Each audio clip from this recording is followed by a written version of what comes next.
bëri me shumë lajm, kuptimin që ka qenë e pritur që një pjesë e PDK-s nuk do ta lejojnë kthimin e Limajt, ka qenë një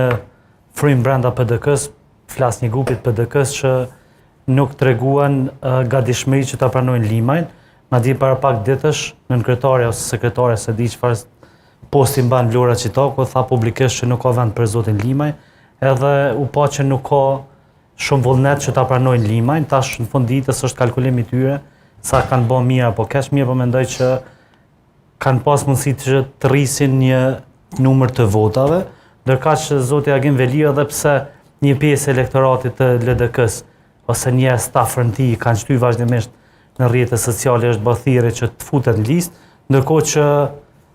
ai refuzoi. Unë mendoj që bëri mirë ai që refuzoi sepse